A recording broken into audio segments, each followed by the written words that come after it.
আর একটা ব্যাপার নিয়ে না বললেই নয়, যেটা আমাকে কয়েকজন বলতে বলেছেন, যে আজকালকার দিনে যেসব ছেলেমেয়েরা পড়াশোনা করছে, এই এই নোট মুখস্থ করা, প্রাইভেট টিউশনি পড়া, এর ফলে না মানে আগে ছেলেমেয়েরা যেটুকু নিজেদের বক্তব্য বলতে পারতো, চিন্তা করতে পারতো, গুছিয়ে লিখতে পারতো, সেই জায়গাটা কিন্তু আর পারছে না।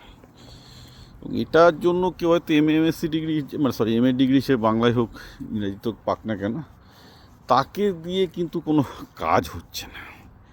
একটা সোজা কথা বলা যাক, সেটা হলো এই যে আপনি যে কাজেই যান না কেন, সফটওয়্যার ইঞ্জিনিয়ারিং টিকে থাকবে কিনা আমি জানি না, কিন্তু ব্যবসা তো টিকে থাকতেই হবে, নাহলে তো মানুষই থাকবে না। তো ব্যবসার কাজে আলটিমেটলি ব্যবসা নিজেই করুক আর জেলে আর এই ব্যবসার কাজ করুক, ওটাই তো একমাত্র জব, আর তো কোনো জব নেই। এবং আমি জানি না বাঙালি সবসময় সরকারি চাকরি খুঁজে বেড়ায়, সেটা তো আমি আবার বলছি, সেটা এখন ডুমুরের ফুল হতে চলেছে, অলরেডি হয়েও গেছে। তো আপনারা একটা জিনিস ভেবে নিন যে ব্যবসার যে কোনো লেয়ারে কাজ করার জন্য কিন্তু কমিউনিকেশন স্কিল খুব ইম্পর্ট্যান্ট হচ্ছে। অর্থাৎ কথা বলতে হবে, নিজের ভাবকে গুছিয়ে ফুটিয়ে তুলতে হবে, যে প্রোডাক্ট বা সার্ভিস সে বিক্রি করছে তাকে সেটা খুব ভালোভাবে বলতে হবে। এবং এটা না হলে কিন্তু সে কোথাও কোনো ভালো চাকরি পাবে না, বা কেরিয়ারে উন্নতি করতে পারবে না, বা টাকা পয়সার মালিক হতে পারবে না। এই জিনিসগুলো কিন্তু আপনাদের ভাবতে হবে যে আপনি একটা ছেলেকে মার্কস পাইয়ে কী করবেন বলুন।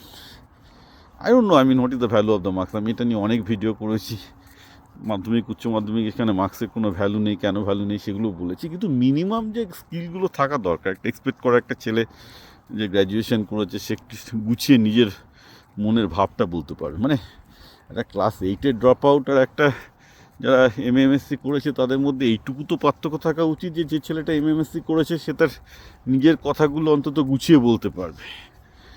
সেটাও তো দাদা হচ্ছে না কোথাও।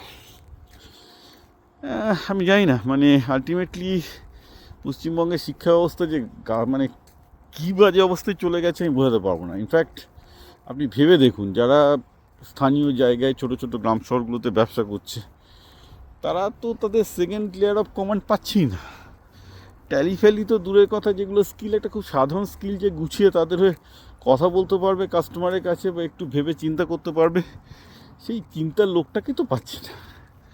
এখন এই শিক্ষা ব্যবস্থার জন্য সরকার কেন ট্যাক্স পেয়ারের মানি খরচ করবে আমি জানি না। আমি এটা নিয়ে বারবার করে বলেছি যে শিক্ষা ট্যাক্স পেয়ারদের টাকায় আসছে না, তাই সেই শিক্ষার পেছনে ট্যাক্স পেয়াররা কেন টাকা খরচ করবে। শিক্ষিত তো হতে হবে, এটা নিয়ে কোনো সন্দেহ নেই, কিন্তু শিক্ষিত হওয়া থেকে যদি মানে শিক্ষিত হওয়ার থেকে মানে এমন শিক্ষা দেওয়া হলো যার থেকে অশিক্ষিত হওয়া ভালো, সেই শিক্ষারই বা কী মূল্য আছে। আলটিমেটলি এখন পশ্চিমবঙ্গে যে শিক্ষা দেওয়া হচ্ছে তার থেকে অশিক্ষিত থাকা ভালো, কারণ অ্যাটলিস্ট সেক্ষেত্রে তার জানে যে সে অশিক্ষিত, তার শেখার একটা স্কোপ থাকছে, রাইট? তো এখানে একটা খুব সিরিয়াসলি ভাবতে হবে যে ছেলেদেরকে আপনারা যেভাবে তৈরি করছেন, যে একটা নিজেদের মনের ভাব বা ভাষা, মানে নিজের মনের ভাবটা বা একটা সাধারণ জিনিস গুছিয়ে বলার ক্ষমতা নেই, এবং যেটা একটা বিজনেস কমিউনিকেশনের বা জীবনে বেঁচে থাকার একটা মিনিমাম স্কিল, সেইটা যারা রপ্ত করতে পারছে না এই পড়াশোনার ফলে, এদের দিয়ে কী হবে? আপনি আজ থেকে 250 বছর আগে চলে যান। 250 বছর আগে কী ছিল? গ্রামের পাঠশালা ছিল, টোল ছিল, মাদ্রাসা ছিল।